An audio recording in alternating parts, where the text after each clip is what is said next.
What is going on, everybody? Welcome back to Nintendo Land, and we are getting even closer to Tears of the Kingdom, just 7 days, 1 week away. And as we get closer, we're going to continue to hype up this game and really just live in this moment of being very excited for a big Nintendo release again because it feels so good. But today, I want to talk about something that still I see some people in the comments are putting down because either A, they haven't seen any of the leaks or any information coming out about this game, and B, they just don't want to, realize that they were wrong, because I have realized that I was wrong in the past. Yes, I thought that this game was going to be pretty underwhelming. I was very upset that Nintendo wasn't showing anything exciting. I still think they should have showed some things like I'm about to talk about in this video, but at the same time, I have come to the realization that this is definitely not DLC. I never thought it was DLC, but at the same time, I was a little underwhelmed. But I am actually a 10 out of 10 excited for this game after digging into some of the things that I found online. Nothing super spoilery with the story or anything like that, but just stuff to confirm that this game is massive and it's not DLC. So today I have 7 things for you, I guess you can say 7 tiers, as to why this game is not going to be DLC. There will be slight spoilers, just talking about, the scope of the game and how actually big it is, and one of the things that we'll be doing in this game as the main premise. So if you don't want to hear that, maybe stay away. I will actually put up a warning before I get to that point, so that way you can just skip to the next one. All right?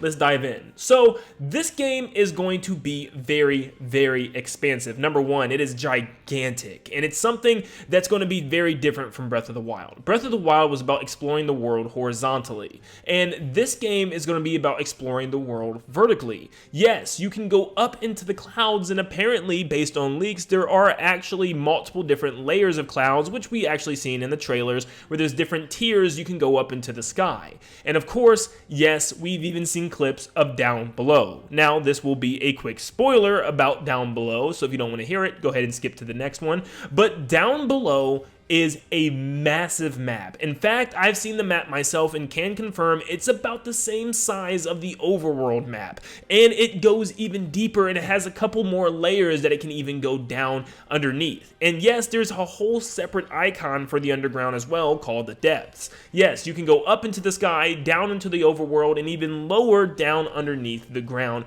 which is absolutely insane. That just shows that this world is way more expansive than Breath of the Wild, and any of the little changes on the overworld should be well more than enough to suit any player, considering the fact that most of the changes are going to be up in the sky and even deep down below, which is super exciting to me.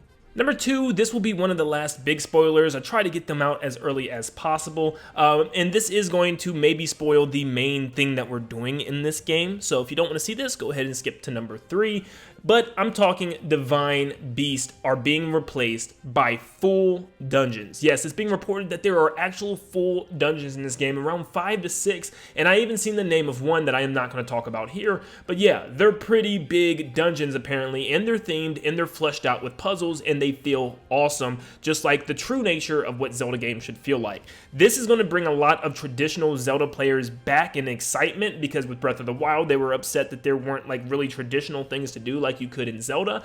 So having these dungeons is very vital, I think, to the game overall. And I've even seen boss fights and maybe even mini boss fights, if I'm not mistaken, within these dungeons, which just makes this really feel like a Zelda game at its core, and definitely not DLC. We're pretty much out of the big spoiler territory, so anything else I talk about that I've seen, it'll be very vague to the point where it doesn't really matter. But okay, there are new boss battles all over the place in this game, and there's a lot that we've seen in the trailers, and there are a whole lot that we have not seen in the trailers. I mean, even some of the leaked stuff that I have seen had none of the bosses that we've seen in the trailers, and there was a lot. So it looks like not only are there going to be bosses in places that we can expect them to be, but there's just going to be bosses kind of littered all over the overworld. And I'm not just talking like big enemies, like, the Hynoc and the Taluses. No, I've seen like unique enemies and bosses like everywhere. So like there is going to be so much to fight up against and so much to go up against in this game.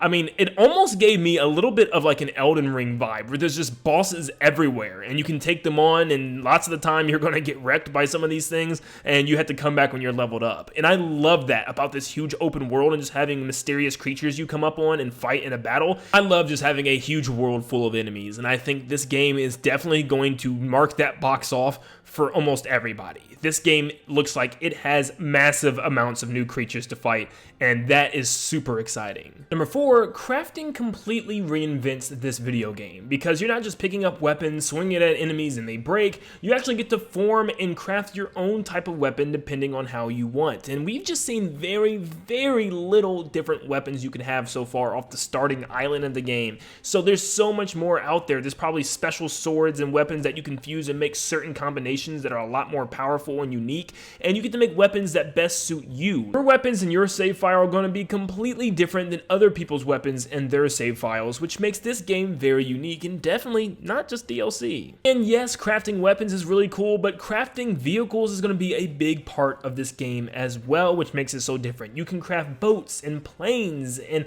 just pretty much really anything. There's even cars and vehicle structured robots that you can make. There's so much into this crafting system where Overworld of Hyrule might just be a way to get from point A to point B and build your vehicles in order for you to get to a certain sky island or a certain hole that takes you underground to that map as well, which is super interesting. So yeah, the crafting system isn't just going to be something that's a small part of this game. It looks like it's going to be weaved into the overall gameplay with how to get to areas a lot quicker in this game, and you're going to want to craft the best vehicles that you can and save them to use them for later. Number 6, it looks like this game is going to have an actual story with actual cutscenes based on the trailers that we've seen so far, because Breath of the Wild really just focused on things that happened in the past, and the overall story was just Link, get the Master Sword and get your butt to the castle in order to defeat Ganon, and you didn't even need the Master Sword to do that. That's the craziest part. So yeah, this time around it looks like the story is actually very deep, and there were some rumblings about how you can't just go straight to Ganondorf this time around. You actually have to do some things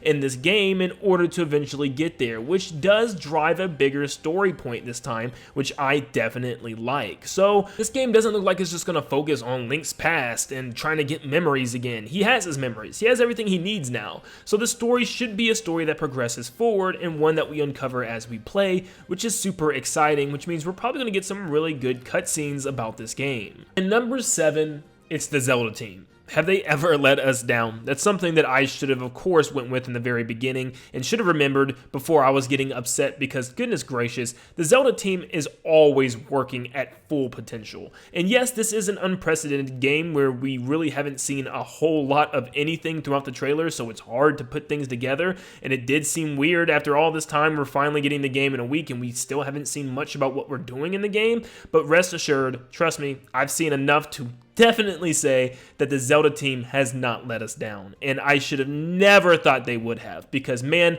did they come through. Based on just what I've seen, the little I've seen so far, they have come through and then some. So I am very excited for this game, as you should be too, and definitely put away every single worry that you've ever had about this game being just DLC, because it is truly looking like something special and a masterclass once again from Aonuma and the Zelda team. But how excited are you for Tears of the Kingdom? Let me know in the comments down below. Make sure you leave a like and subscribe to stay up to date on all things Zelda, Tears of the Kingdom, and Nintendo in general. And if you guys want to share any leaks or something that you've seen down below, make sure you just keep it at small things about the gameplay and nothing to do with the story, please. That would just really ruin the game for a lot of people. Let's just try to keep it at least civil, because I know in some of my videos I've seen some things that people were mentioning story stuff. Just stay away from story stuff. If you don't want to be spoiled at all, don't go in the comments. But thank you guys so much for tuning in, and I will see you all on the next one. See you guys. Hey guys, I just wanted to give you guys a quick life update. I know you guys have been waiting on tons of things and have questions about, Tears of the Kingdom and next week and stuff, and also the 200K subscribers special video where I'm supposed to answer some of your questions.